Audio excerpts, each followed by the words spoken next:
Rebelión de las Canas, el programa de la Asociación de Jubilados de la Autoridad de Energía Eléctrica, que llegó con el propósito de mantener informado al país sobre temas trascendentales que afectan no solamente a los jubilados, sino a toda la ciudadanía de Puerto Rico. Le damos la bienvenida al presidente de la asociación, Johnny Rodríguez Ortiz. Bienvenido, hola. Hola, buenas noches y buenas noches a toda la audiencia. Y también por aquí está la vicepresidenta de la asociación, Iridelia Matos. Buenas tardes a todos los compañeros y bienvenidos.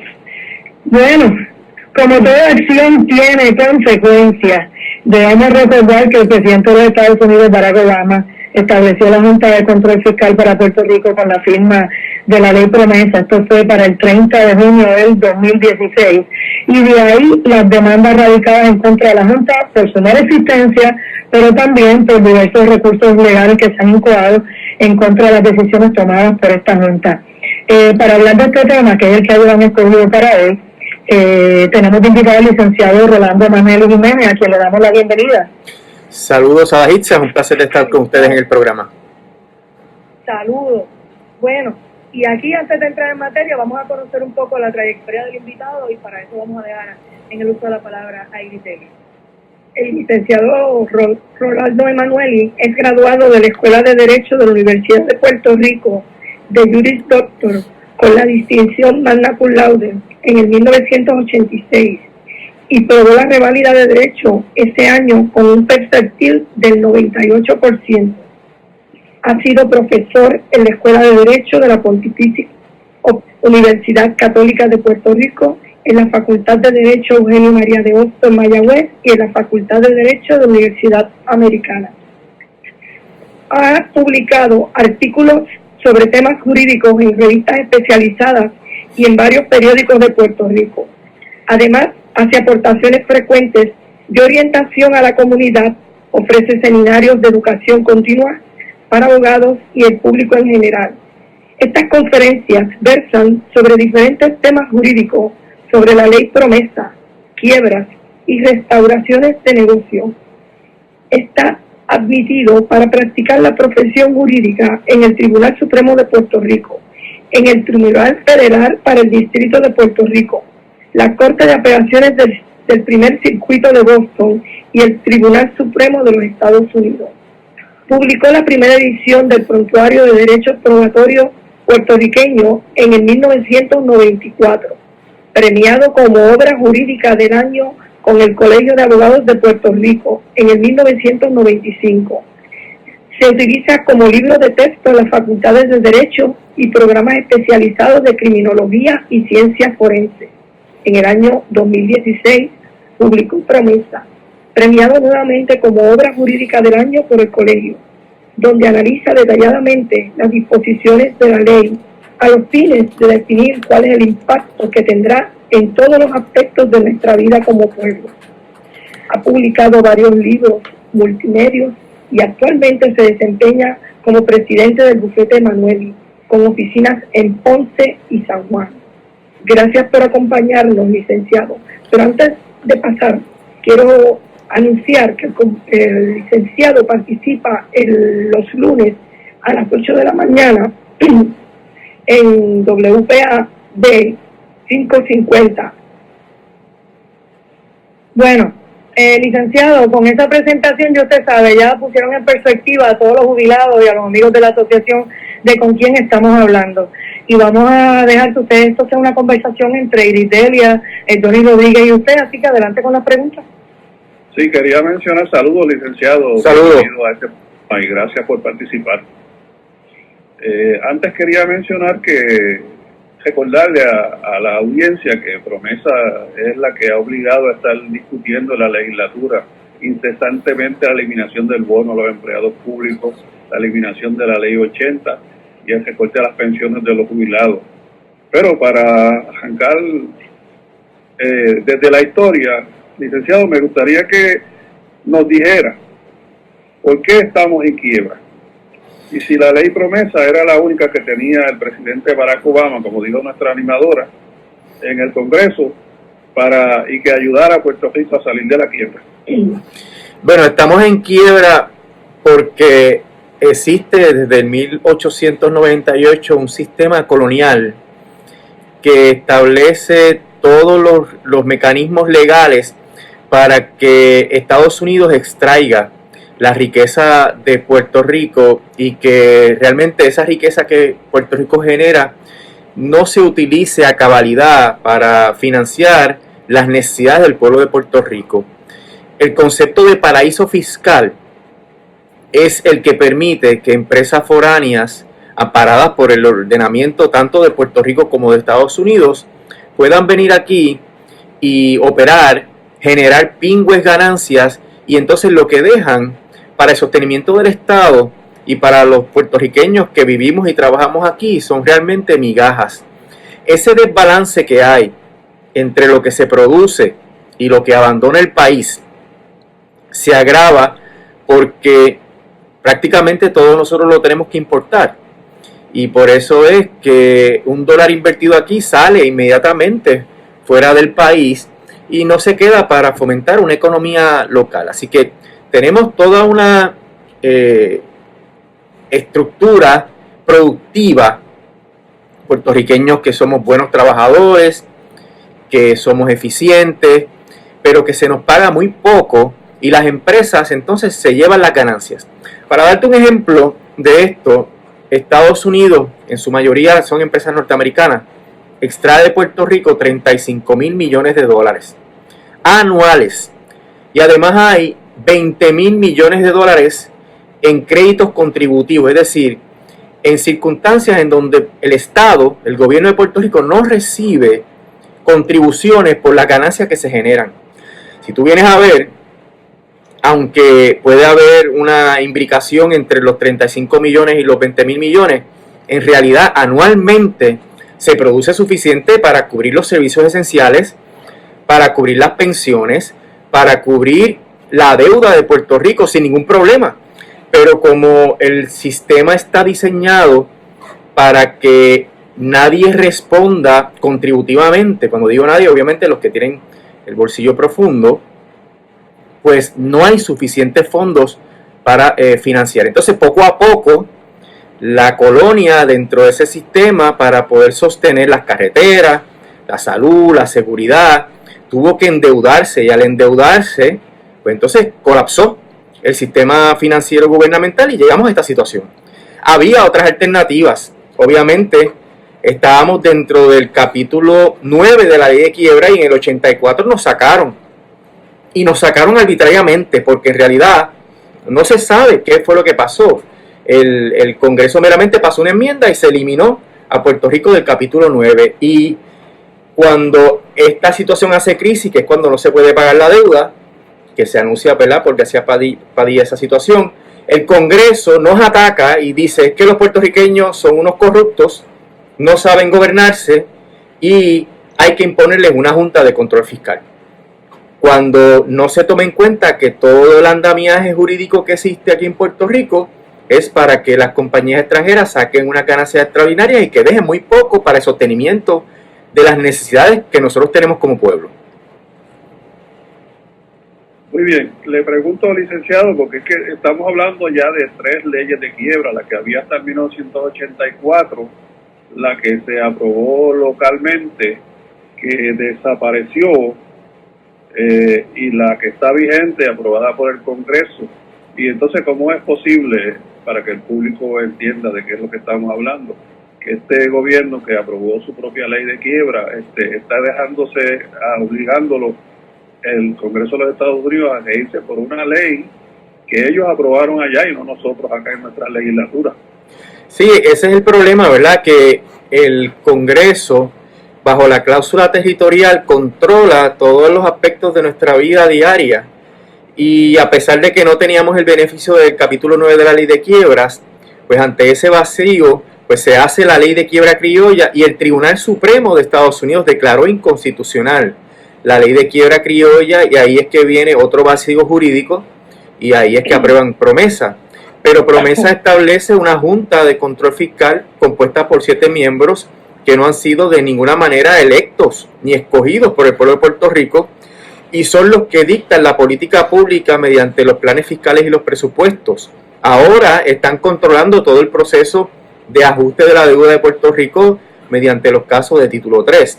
Así que no solamente hay una situación de injusticia económica en términos de que no podemos manejar los fondos necesarios para cubrir nuestras necesidades y pagar la deuda que hay que pagar, ¿verdad? La que es legal, la que sea legítima, sino que hay también una crisis política porque tenemos una junta antidemocrática, porque no ha sido electa por nadie, ni siquiera fue confirmada por el Senado, que ese es el otro caso que hay que lleva Lautier ante el Tribunal Supremo de los Estados Unidos. Y esa situación crea una crisis política que es necesario resolver, además de la crisis económica que estamos sufriendo. Yo creo que ambas cosas van de la mano. Hace falta una ley para excusarnos de la deuda que se incurrió por razón del propio sistema colonial, pero hace falta también un proceso para lograr la descolonización de Puerto Rico, mediante el trámite que requiere el derecho internacional para que Puerto Rico tenga prerrogativas suficientes, políticas, que nos permitan atender nuestros problemas y poder resolverlos. Pero la Junta de Control Fiscal lleva años gastándonos millones de nuestro presupuesto, pero no han podido trabajar en equipo tampoco con el gobierno. Según la ley promesa, deben cuadrar varios presupuestos antes de ver su salida. Nos gustaría que reaccionara. Claro, eso es lo que dice el texto de la ley. El problema es que hay una falta de viabilidad para que eso se pueda cumplir. ¿Y cuál es la falta de viabilidad? Que la economía, como expliqué, está diseñada para proteger al sector inversionista en Puerto Rico, extranjero, y aporta muy poco para el crecimiento y el desarrollo de nuestra economía local. Y por eso, cualquier procedimiento que se lleve a cabo a base de planes fiscales y presupuestos y el plan de ajuste de deuda de la ley promesa no va a generar suficientes ingresos para poder cumplir con las expectativas que se tiene de que Puerto Rico logre los 4 presupuestos balanceados y el acceso a los mercados a costos razonables. Puerto Rico lleva 12 años en depresión. Esa depresión tiene que ver obviamente con la ausencia de los mecanismos necesarios para gestionar nuestra propia economía, porque aquí todo está controlado por las leyes federales. Fíjate que ahora ni siquiera vamos a poder tener peleas de gallo, porque no podemos controlar ni siquiera ese aspecto de nuestra vida. Y independientemente de si eso es algo bueno o malo en términos de la debida protección a los animales, pero es un ejemplo clásico de cómo el Congreso, sin que nosotros podamos intervenir en el proceso decisional, nos impone unas medidas que perjudican diferentes sectores de nuestra economía. El asunto es que si no hay un sistema económico sustentable que pueda crecer, todo ejercicio que se haga para lograr los 4 presupuestos balanceados consecutivos y el acceso a los mercados a costos razonables que requiere la ley promesa, va a ser fútil porque la economía no va a dar para eso. Toma como ejemplo que están prometiéndole a los acreedores de bonos 1.500 millones de servicio a la deuda conforme al plan de ajuste que se ha presentado.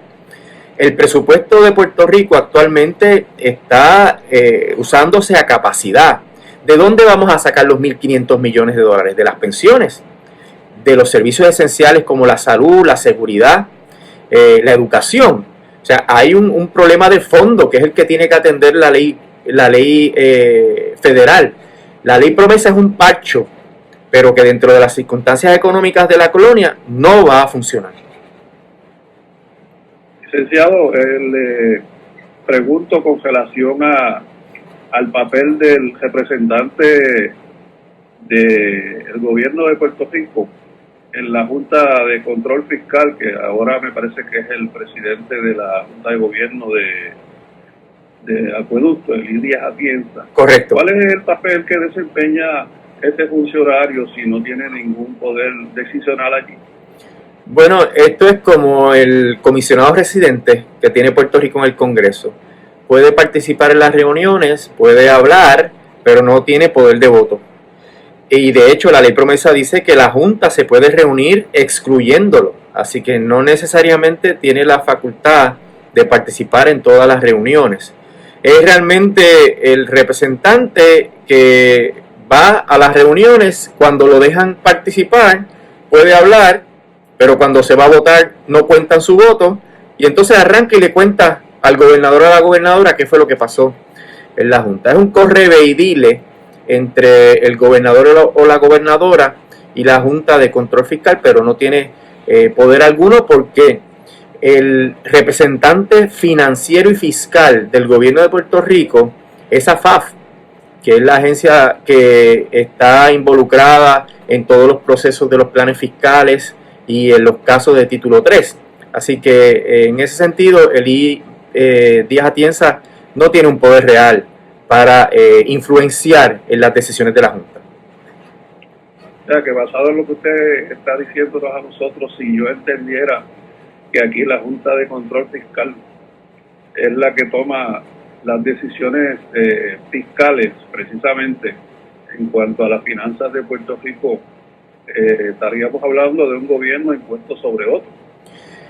Es, según concebido por el Congreso, una casta política por encima de la casta política colonial. Y cuando digo una casta política, piensa que es un supragobierno, porque fíjate que ellos tienen sus propios consultores financieros, tienen sus propios consultores de publicidad y mercadeo, tienen consultores legales, tienen empleados, gastan un presupuesto de cerca de 60, 80 millones de dólares anuales, sin contar los honorarios adicionales que se facturan en los casos de título 3 y la multiplicidad de litigios que hay cerca de 400 litigios relacionados a la ley promesa.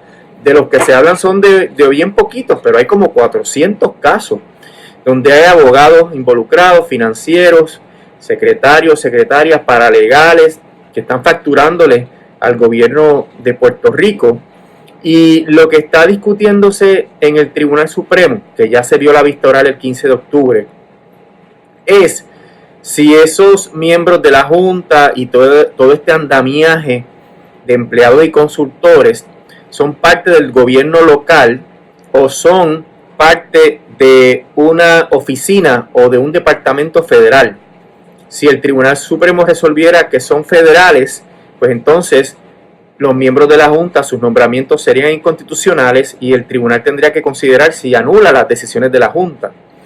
Pero en realidad, sea parte del gobierno de Puerto Rico, sean oficiales territoriales o sean oficiales federales, lo que se ha creado es una nueva casta política por encima del gobierno de la Constitución del ELA del 1952 y que es la que controla el día a día de las operaciones del gobierno. Fíjate que ellos han escrito cartas diciéndole que hasta la rama judicial tiene que pedirle permiso a la Junta cuando quiera, por algún mecanismo, regla, reglamento, memorando, hacer algún tipo de cambio en la disposición de los fondos públicos, tiene que pedir permiso a la Junta.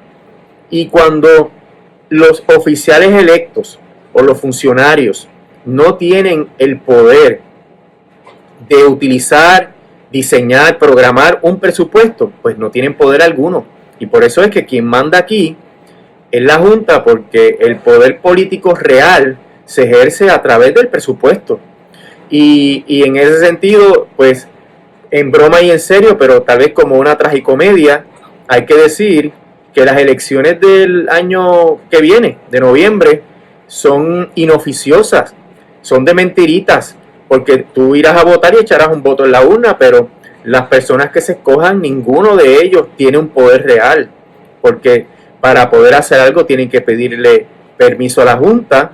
Lo que es trágico es, y algunas personas podrían decir que es cómico, es que hasta la publicidad que ellos hagan podría decir, me refiero a los políticos, este anuncio está aprobado por Natalie Yaresco, para llevar esto al ridículo, ¿verdad? Al extremo de que ningún político puede pararse ahora frente a una cámara a hacer una promesa de que yo voy a hacer tal cosa o tal cosa, porque realmente quien va a decidir finalmente si eso se hace o no es la Junta de Control Fiscal. Por eso es que yo creo que en realidad el pueblo de Puerto Rico se tiene que plantear muy seriamente y ya, sin posposiciones adicionales, la resolución del problema político, porque somos una nación, tenemos esta relación muy estrecha con los Estados Unidos.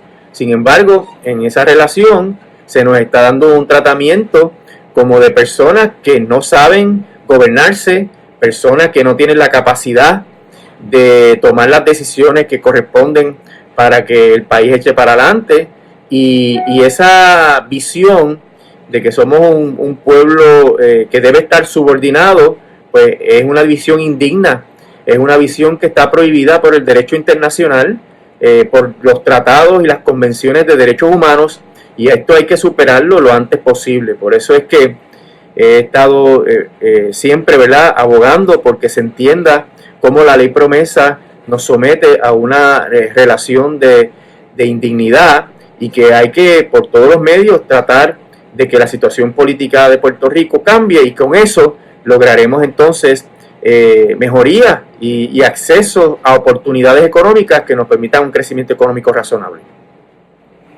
Bueno, vamos a una pausa, licenciado Rolando Manuel, y cuando regresemos aquí a la rebelión de las canas, ellos quieren seguir por la línea de si aplicamos esto a la Autoridad Eléctrica, el asunto de la finanza, cuál sería el efecto sobre las finanzas de la Autoridad de Energía Eléctrica, y entrando en materia, entonces van a comentar algo.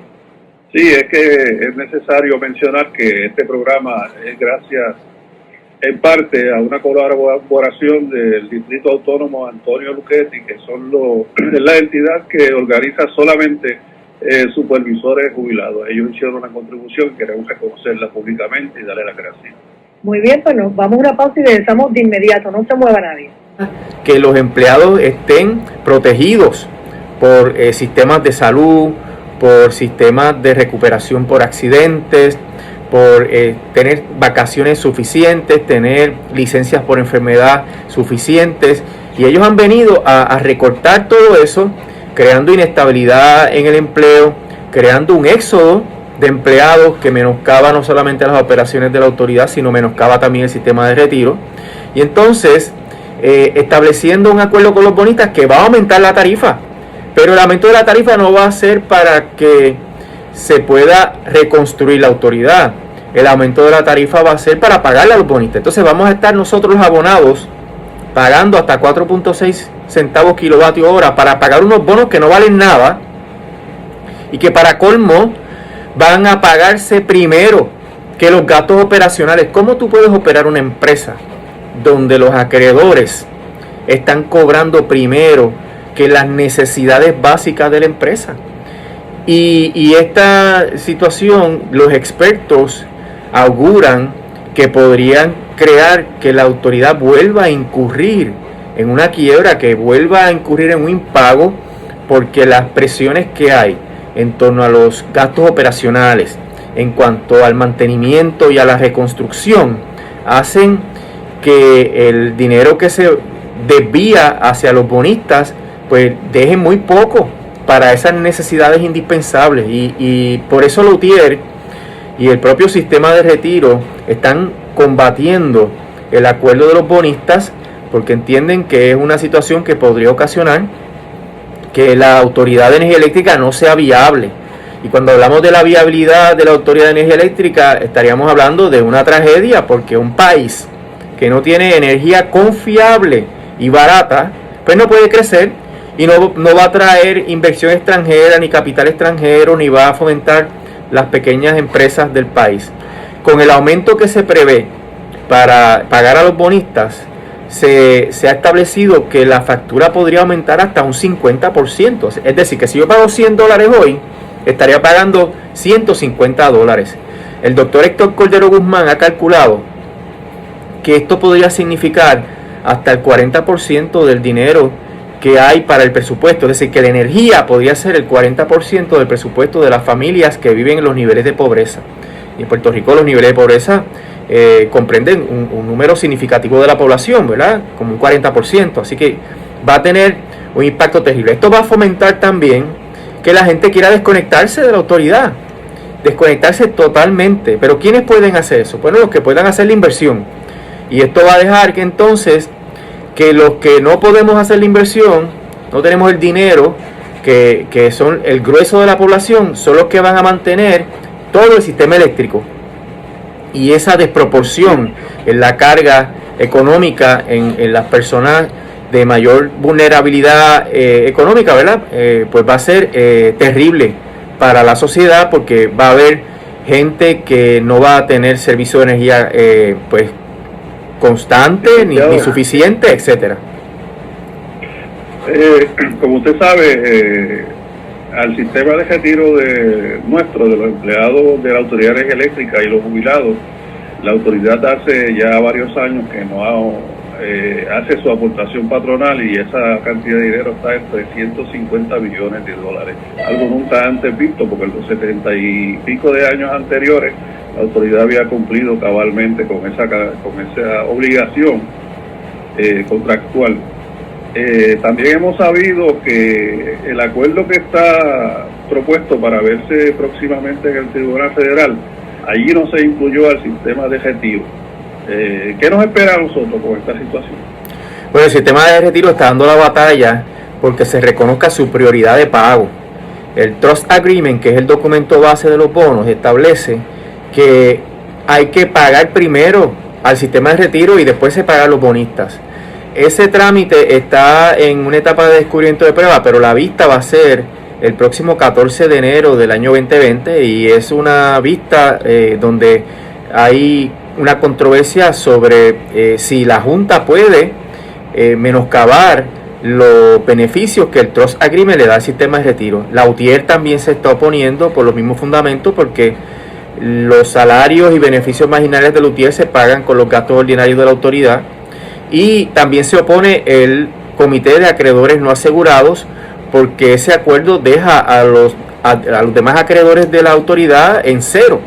La información que también se tiene de los estudios es que no van a poder cobrar ni un solo centavo. Y también nosotros en la Asociación de Jubilados vamos a ir a oponernos a ese acuerdo.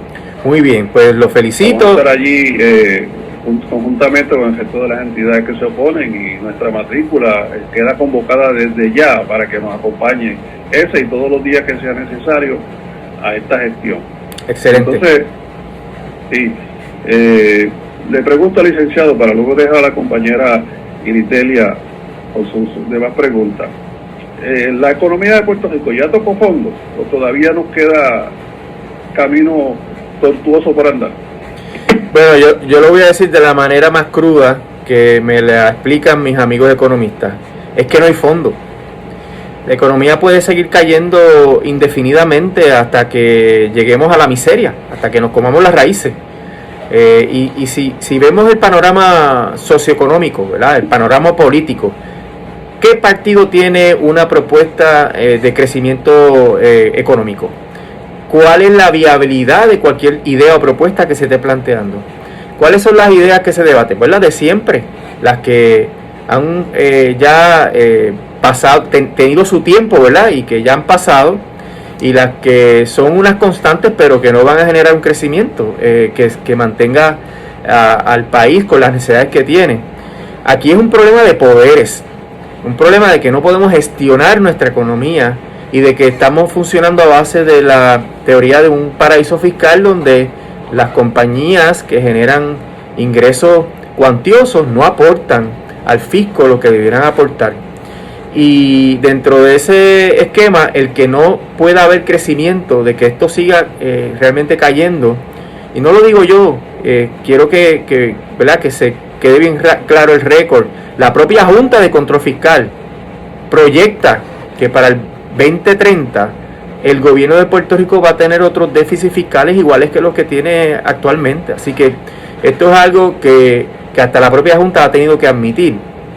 Y dentro de ese contexto de no crecimiento y de que la población sigue saliendo del país, pues se van a seguir perjudicando las empresas porque no tienen suficiente demanda, van a ir cerrando, dejando a la gente desempleada, y esa gente va a tener que escoger salir del país. Mientras más gente salga, menos consumo, menos IBU, más problemático va a ser pagar COFINA, que se está pagando, menos va a sobrar para el gobierno y los servicios esenciales, etcétera. Así que por eso es que hay que tener bien claro, aquí está en juego la viabilidad del país.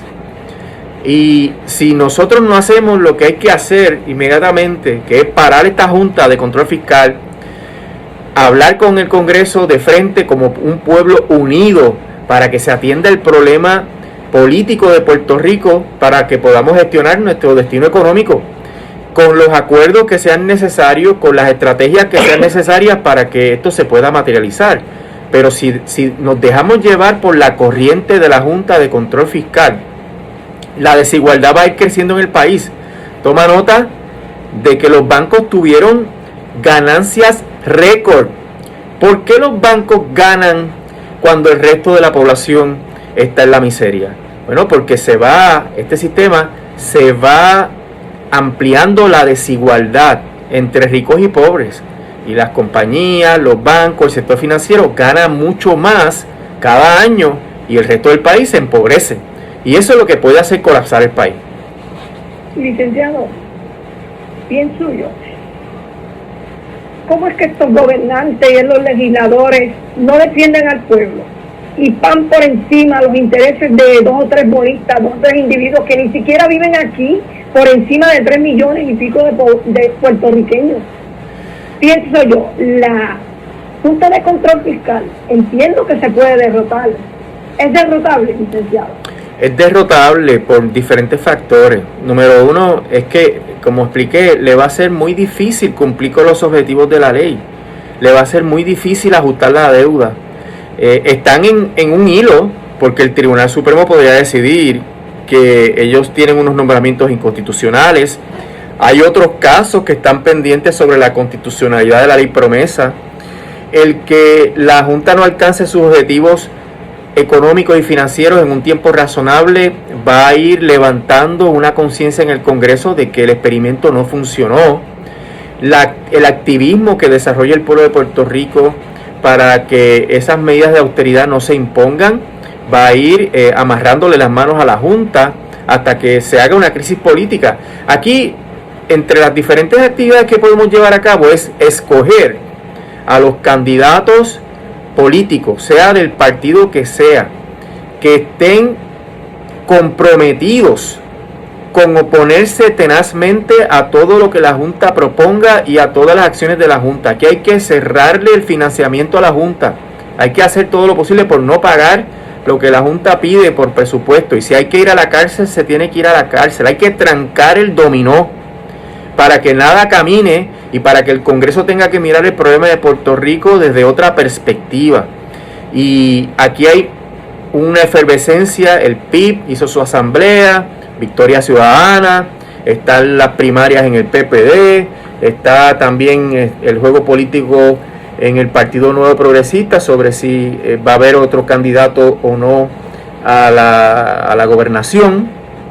Pero lo que tiene que estar pendiente el pueblo es cuáles de esos candidatos están dispuestos a oponerse tenazmente a la Junta para que el problema haga una crisis que requiera entonces la intervención del Congreso en conjunto, obviamente, con nosotros, que tenemos que organizarnos para poder establecer las estrategias para que se resuelva ese problema político.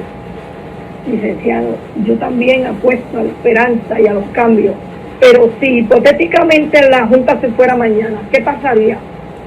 Bueno, la Junta puede irse mañana y va a seguir la vida como ha seguido hasta ahora. O sea, nosotros estamos sobreviviendo a pesar de la Junta. Lo que ocurre es que habría que mirar cuál sería el mecanismo para lidiar con la deuda. Y hay 2 posibles mecanismos. O se hace una ley especial para lidiar con la deuda que no tenga la Junta, o se litiga los casos de los tribunales. Cuando se incurrió en el impago en el 2014, el secretario de Justicia, César Miranda, anunció que estaban listos para recibir las demandas. Cuando un deudor no tiene para pagar, lo demandan, lo llevan al tribunal, pero ese deudor tiene derecho a impugnar la deuda, tiene derecho a auditarla, a que le muestren todas las pruebas y a presentar pruebas en el tribunal de que la deuda es inválida. Se podría hacer la muy importante y necesaria auditoría de la deuda, y cuando se haga la auditoría veremos qué es lo que se tiene que pagar y qué es lo que no se tiene que pagar. No se va a caer el mundo porque se vaya a la Junta o porque se declare la ley promesa inconstitucional. Nos permitiría explorar otras avenidas para resolver el problema. Sí, licenciado, ya casi finalizando su gentil colaboración, nos gustaría que nos resumiera cuál es el estatus de los casos que usted ha estado diligenciando en el Tribunal Federal. Bueno, tenemos varios casos, ¿verdad? Tenemos 2 casos de luthier, un caso donde estamos haciendo un reclamo de que las leyes de austeridad privaron a los miembros de luthier de sus derechos contractuales pactados en los convenios colectivos. Ese está en una etapa de descubrimiento de prueba, porque la Junta trató de desestimarlos y la jueza no lo permitió. Está el caso de la cláusula de los nombramientos, que está sometido ante el Tribunal Supremo y que esperamos una decisión entrado este año 2020. Están las reclamaciones del Fondo de Seguro del Estado, que es un caso laboral, y el caso que reclama que la ley promesa es inconstitucional por razón de que viola la enmienda 13, que es la enmienda que prohíbe la esclavitud, entre otras enmiendas de la Constitución Federal que se están violando por la ley promesa, la enmienda que protege los derechos políticos, los derechos de propiedad y de libertad, etcétera. Promesa las viola, y ese caso, esos 2 casos del fondo, el caso laboral y el caso político de la enmienda 13, están en apelación en el primer circuito de Boston, porque la jueza Taylor Swain los desestimó por fundamentos que a mi juicio están totalmente incorrectos. Licenciado, ¿algún otro asunto que usted crea que es necesario en este momento desarrollar en esta conversación que estamos teniendo?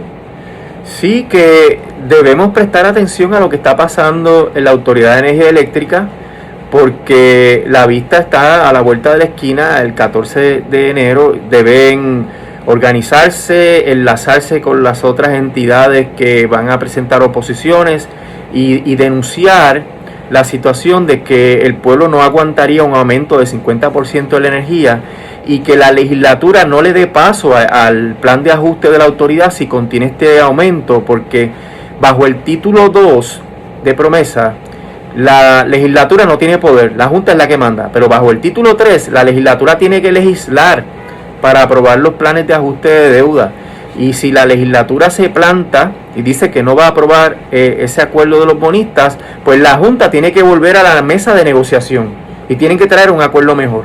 Ya la legislatura hizo lo propio con las pensiones. Ustedes saben que hizo una resolución para decirle a la Junta que no va a aprobar un recorte a las pensiones. Y eso es una declaración de mucho peso, porque entonces la jueza no podría aprobar un plan de ajuste de deuda que contemple un recorte a las pensiones. Pues asimismo, que la legislatura diga que no al acuerdo de los bonistas, de manera que la Junta tenga que volver a la mesa de negociación y traer un mejor acuerdo. Pues muchas gracias, licenciado, por su gentileza, y esperamos seguir conversando más adelante. Gracias. Estamos a la orden siempre. Licenciado Rolando Emanuele, muchas gracias, y nos mantienen al tanto de lo que esté pasando con el tema de los pensionados de la autoridad. Un abrazo. Un abrazo y que tengan mucho éxito.